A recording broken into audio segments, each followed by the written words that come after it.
Bismillahirrahmanirrahim. Assalamualaikum warahmatullahi wabarakatuh. Teman-teman, kemarin ramai di berita sebuah video pendek yang berisikan ucapan Habib Bahar bin Smith atau HBS. Beliau mengatakan, saya nggak mau dengar nama Haikal Hasan pengkhianat, lalu Prabowo juga pengkhianat. Anak Haikal Hasan pengkhianat. Aneh pengkhianat, Prabowo pengkhianat, Haikal Hasan pengkhianat, nggak ada urusan mana. Antum jangan sebut-sebut nama pengkhianat di depan anak. Haikal Hasan itu pengkhianat. Video itu lantas viral. Lalu apakah benar Ustadz Hasan Haikal dan juga Pak Prabowo berkhianat? Kita bahas dulu apa itu khianat. Dalam Kamus Besar Bahasa Indonesia, khianat itu diartikan sebagai tidak setia atau ingkar janji.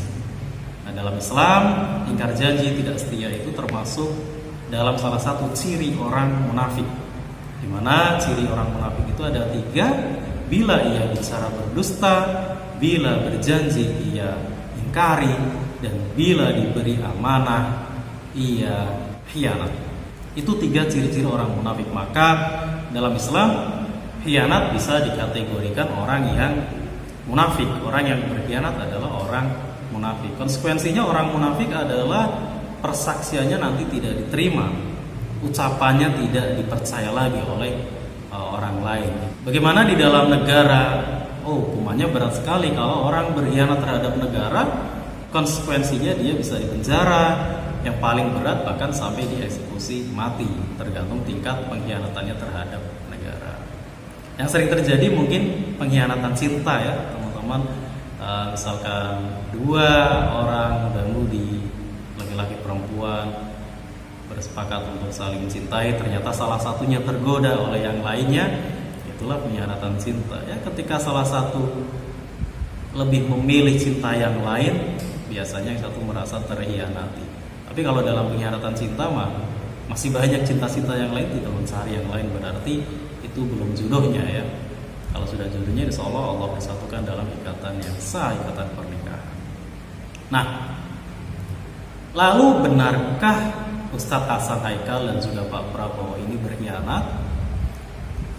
Kalau Pak Prabowo mungkin dalam terminologi politik di mata para pendukungnya termasuk Habib Bahar bin Smith, mungkin ia berkhianat karena beliau akhirnya pro kepada rival dulu politiknya, yaitu menjadi bawahan Pak Jokowi sekarang sebagai presiden, beliau menjadi menteri pertahanan. Tapi Ustadz Hasan Haikal bagaimana? Apakah beliau berkhianat? Karena beliau faktanya tidak masuk dalam pemerintahan.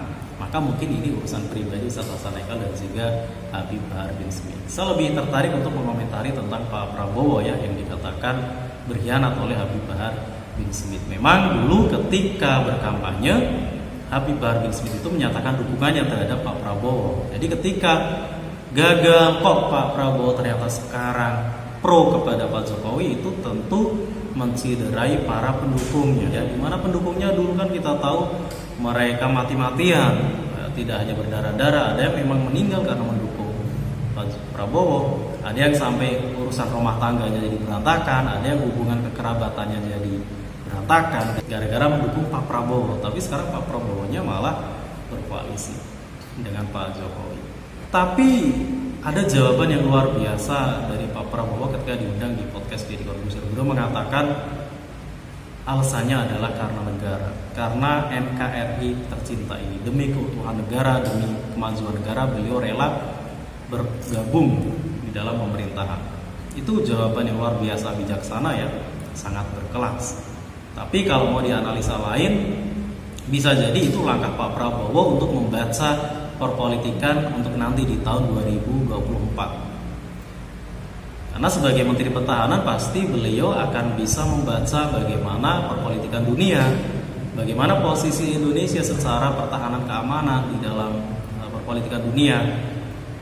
Ya, kalau sekarang Rusia dan Ukraina perang, kita tunggu Amerika apakah ikut campur. Kalau itu mungkin bisa jadi perang dunia ketiga. Nah, kalau terjadi perang dunia ketiga, walaupun itu tidak kita inginkan, lalu bagaimana posisi Indonesia?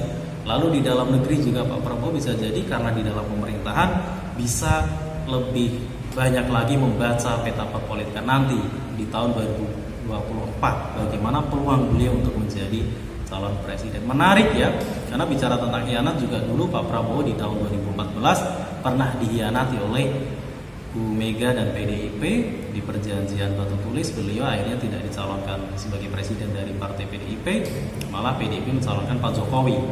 Akhirnya Pak Prabowo kalah, 2019 juga kalah. Menarik melihat nanti tahun 2024 karena ramai dibicarakan Pak Prabowo akan mencalonkan diri kembali menjadi calon presiden. Dan mungkin kalau nanti akhirnya berkoalisi kembali dengan PDIP, calon wakil presidennya adalah Mbak Puan Maharani, mungkin sangat menarik ya Pak Prabowo dengan Mbak Puan. Tinggal menunggu lawan-lawan politiknya siapa nih calon presiden yang menjadi lawan dari Prabowo dan Puan Maharani. Apakah Pak Ganjar, apakah Pak Anies Baswedan, apakah Pak Ridwan Kamil, apakah muncul sosok baru seperti Bosman Mardigu, atau sosok-sosok lain yang sekarang ini mungkin belum muncul namanya, atau AHY, atau Bu Risma, dan sebagainya. Atau para artis mungkin, kayak Giring Niji, atau Farhad Abbas muncul kembali namanya, dan sebagainya. Sangat menarik kita menunggu tahun 2024 nanti.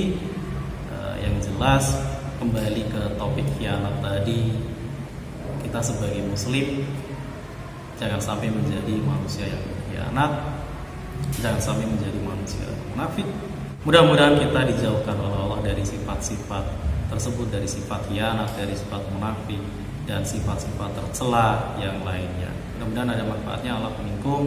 Wassalamualaikum warahmatullahi wabarakatuh.